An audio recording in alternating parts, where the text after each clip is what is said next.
नमस्कार मित्रों, पुनीत एस्ट्रोलॉजी में आपका हार्दिक स्वागत है। This your astrologer Puneet, welcome you to my channel. दोस्तों, 11th लॉर्ड की जैसे सीरीज चल रही है, 11वें भाव का स्वामी आज 11वें भाव में कैसे परिणाम देगा, तो बिल्कुल हम समापन की ओर लेके जा रहे हैं। इसके बाद एक लास्ट वीडियो रहेगी जिसमें इसके बाद ये 11th लॉर्ड की सीरीज़ ख़त्म हो जाएगी। फिर किसी नए टॉपिक के साथ वीडियो को शुरू करेंगे। तो दोस्तों, आज के ये परिणाम के बारे में हम बात करेंगे। दोस्तों, इससे पहले वीडियो शुरू करूं, चैनल को प्लीज़ लाइक सब्सक्राइब शेयर करना ना भूलें। और कंसल्टेशन के लिए मेरा नंबर आपको डिस्क्रिप्शन बॉक्स में मिल जाएगा, या मेल के थ्रू मुझे कांटेक्ट कर सकते हैं। आप मुझे कांटेक्ट कर सकते हैं पेड कंसल्टेशन के लिए। और इसके अलावा दोस्तों, आप अपना कोई भी फीडबैक है या देना चाहते हैं तो आप मुझे कमेंट बॉक्स में ज़रूर अपना फीडबैक दीजिएगा, ताकि हम और भी कुछ अपनी वीडियो में अगर कुछ कमी रह जाती हो तो उसको या आपकी कुछ आप चाहते हैं कि मैं किसी एक पर्टिकुलर टॉपिक के ऊपर वीडियो बनाऊं, तो वो भी आप मुझे कमेंट बॉक्स में शेयर करेंगे तो मैं ज़रूर उसके ऊपर वीडियो लाने की प्रयास करूँगा। तो दोस्तों, चलिए शुरू करते हैं वीडियो। 11वें भाव के स्वामी 11वें भाव में कैसे परिणाम देंगे, तो शुरू करते हैं। दोस्तों, सबसे पहला 11वां भाव जो मेन उसका एट्रीब्यूट है इनकम, ये एक ब्लेसिंग है आपके लिए। अगर 11th लॉर्ड, ये सबसे बेस्ट प्लेसमेंट है, क्योंकि एक घर का स्वामी सॉरी उस 11th हाउस में ही बैठ जाता, अपने ही घर में बैठ जाता, तो वो सबसे कंफर्टेबल होता है, उससे कोई प्रॉब्लम नहीं है उन चीज़ों की ब्लेसिंग या उन चीज़ों को देने में आपको, क्योंकि वो 11th लॉर्ड अपने हाउस का लॉर्ड, जैसे ये वही बात हो जाती है, एक इंसान सबसे ज़्यादा कंफर्टेबल आप अपने घर में ही करते हैं। तो दोस्तों, ये प्लेसमेंट में 11th लॉर्ड 11th हाउस में होगा, तो ये एक ब्लेसिंग है आपके लिए कि आपको लाइफ लॉन्ग इनकम से जनरेट करने में किसी तरह की दिक्कत नहीं होगी। पर हमें ये देख लेना चाहिए कि ये इनकम इजी इनकम है या स्ट्रगल के साथ आ रही है। वो डिपेंड करता है कि 11th लॉर्ड है कौन सा, सैटर्न मार्स है या राहु भी अगर बैठ जाता है अच्छी राशि में, तो ये सब स्ट्रगल के साथ इनकम देने वाले हैं। पर नो डाउट आपको इनकम ज़रूर आती रहेगी। अगर 11th लॉर्ड 11th हाउस में है, बड़े भाई बहनों की ब्लेसिंग है, वो बहुत सपोर्टिव होंगे। फ्रेंड्स बहुत ज़्यादा हो सकते हैं आपके, जो कि बहुत ही सपोर्टिव और आपको बिज़नेस में सपोर्ट करेंगे। आप एक एंटरप्रेन्योर अगर हैं तो उसके लिए प्लेसमेंट बहुत अच्छी है, क्योंकि गेंस ये 11वां भाव जो होता है एंटरप्रेन्योरशिप के लिए भी देखा जाता है। तो अगर ये हाउस स्ट्रॉन्ग है, बिज़नेस के लिए ये हाउस का स्ट्रॉन्ग होना बहुत ज़रूरी है, तो ये एंटरप्रेन्योरशिप के लिए बहुत अच्छी प्लेसमेंट है। इसके अलावा दोस्तों, you will have an intelligent spouse, आपका पति या पत्नी जो भी होगा, क्योंकि 11th हाउस आपकी पत्नी का पंचम भाव है, सप्तम से पंचम भाव है, तो पंचम भाव से बुद्धि देखते हैं, तो इंटेलिजेंट स्पाउस आपको मिलेगा, है ना। यहाँ पे आपको अपनी वाइफ की ब्लेसिंग की वजह से या वाइफ की वजह से या अपने हस्बैंड की वजह से you will have very comfortable and, है ना, बहुत ही अच्छी लाइफ होगी आपकी। यहाँ पर पंचम भाव, जैसा कि मैंने बताया है कि 11वां भाव इनकम का है, आपका लगन से देखेंगे तो आपका ये इनकम भाव है, मगर सप्तम से पंचम होने की वजह से पंचम भाव प्रेम का होता है, यानी कि आपके पति या पत्नी का प्रेम भाव है 11वां भाव। तो आप जब तक कमा रहे हैं, जब तक आपकी इनकम है, अगर आप चाहते हैं कि आपको अपने स्पाउस का प्रेम मिले, तो ये आपकी कमाई पे काफ़ी हद तक निर्भर करता है बड़ी सेल्फिश सी एक स्टेटमेंट है, बट ये सच है, क्योंकि लगन से 11वां भाव आपकी इनकम है। जब तक आप कमा रहे हैं, इनकम दे रहे हैं, तब तक पत्नी का पंचम भाव प्रेम, यानी कि उनका प्रेम आपके लिए रहेगा और वो बढ़ता ही जाएगा। That all depends on your income, because ये कुछ प्लेसमेंट है ही ऐसी, इसके लिए हम कुछ मैं तो सिर्फ I can only tell you about this placement because पंचम भाव प्रेम का होता है। तो आपकी है ना, ये जो मैंने बताया है, ये कुछ इस तरीके से परिणाम देखने को मिलेंगे। इसके अलावा दोस्तों, बच्चों के थ्रू बहुत गेन हो सकता है, क्योंकि 5th हाउस को देख रहा है। बच्चे आपको सपोर्ट कर सकते हैं, इनकम आप हो सकता है वो they can be a source where, है ना, जहाँ से आप फाइनेंशियली हेल्प एक्सपेक्ट कर सकते हैं बच्चों से। इसके अलावा दोस्तों विद दिस प्लेसमेंट बड़े भाई बहनों की हेल्थ बहुत अच्छी रहेगी, बहुत सपोर्टिव रहेंगे, क्योंकि उनका लग्न है, लग्न स्थान है। छोटे भाई बहनों के लिए ये placement they will be very lucky.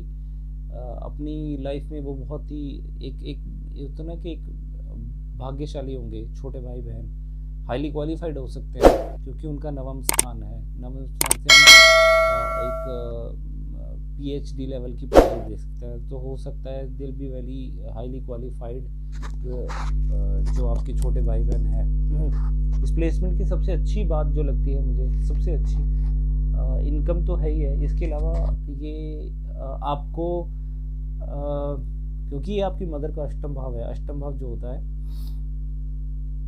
वो आयु के लिए देखा जाता है।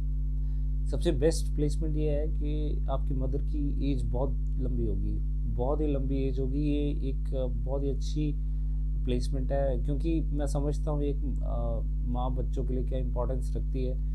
तो हर कोई चाहता है कि उसकी मदर उनके साथ है ना ज़्यादा समय तक बने रहे, तो उम्र लंबी होगी तभी ये पॉसिबल है। तो ये विद दिस प्लेसमेंट ये मदर के लिए, मदर को बहुत लंबी उम्र देता है, मोर देन 85।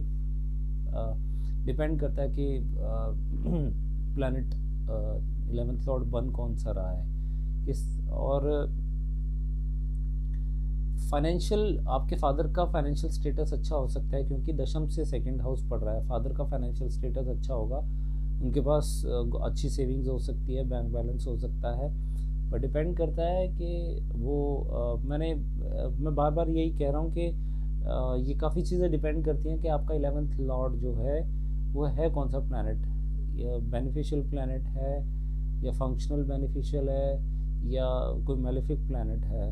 मेलेफिक प्लैनेट्स वैसे 11th हाउस में बहुत बेनिफिशियल प्लैनेट से कई गुना ज़्यादा गेन देते हैं और ज़्यादा अच्छा परिणाम देते हैं, मगर देंगे पर स्ट्रगल के साथ ही। उसके लिए आपको बहुत स्ट्रगल करना पड़ेगा, मेहनत करनी पड़ेगी, तभी वो परिणाम आएंगे।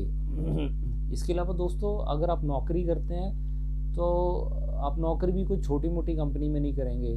आपकी जॉब ऐसी जगह लगेगी जो बहुत बड़ी लार्ज ऑर्गेनाइजेशंस होती हैं। उसका रीज़न ये है कि दशम भाव वो वर्क इन्वायरमेंट है, वो कंपनी है जहाँ पे आप जॉब कर रहे हैं। और अगर उनका सेकंड हाउस, यानी कि जिस कंपनी में आप जॉब कर रहे हैं उनका सेकंड हाउस है 11th हाउस, अगर वो इतना स्ट्रांग है, उनका सेकंड, उनका फाइनेंशियल स्टेटस इतना स्ट्रांग है, तो ऑब्वियसली आप जिस कंपनी में नौकरी करेंगे तो वो कोई छोटी मोटी कंपनी तो होने वाली है नहीं। तो ये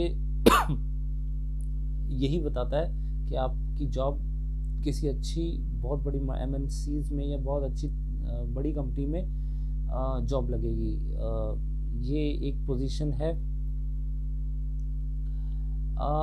इसके अलावा दोस्तों जैसे मैंने बताया पंचम भाव पे दृष्टि दे रहा है, तो आपका गेन हाउस कनेक्ट हो गया है। पहले हर प्लैनेट अपने से 7th हाउस को एस्पेक्ट करता है, you already know about it, but depend आपके 11th हाउस से और कौन कौन से हाउसेस कनेक्ट हो रहे हैं। सपोज मान लीजिए आपके 11th हाउस का लॉर्ड जुपिटर बन जाता है, तो जुपिटर सिर्फ ना पंचम भाव को कनेक्ट करेगा बल्कि 3rd हाउस को भी कनेक्ट करेगा, और आपके 5th हाउस को भी कनेक्ट करेगा, और 7th हाउस को भी कनेक्ट करेगा।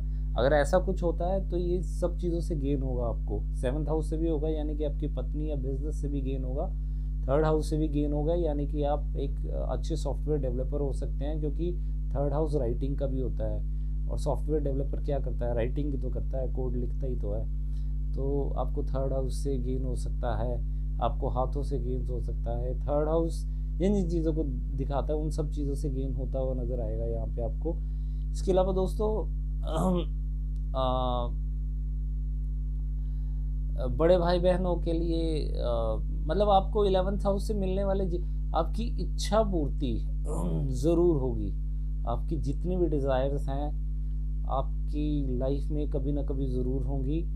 अगर 11th लॉर्ड बेनिफिशियल प्लैनेट है, शुभ ग्रह है, तो हो सकता है वो डिज़ायर जल्दी पूरी हो जाएं। अगर कोई वृद्ध प्लैनेट बैठा है जैसे जुपिटर, सैटर्न तो और भी स्ट्रगल करा के देता है, और जुपिटर अगर बैठा है तो थोड़ा सा डिले के साथ देगा, क्योंकि जुपिटर भी एक वृद्ध प्लैनेट है, मैच्योर प्लैनेट है, वो थोड़ा सा लेट ही डिज़ायर पर होंगी ज़रूर, इसे कोई रोक नहीं सकता।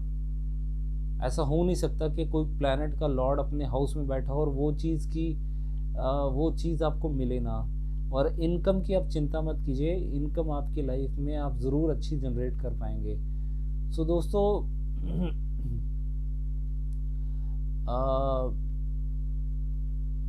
ये कुछ एनालिसिस थे, बट ये है कि इसमें एक चीज़ और देख लेनी चाहिए।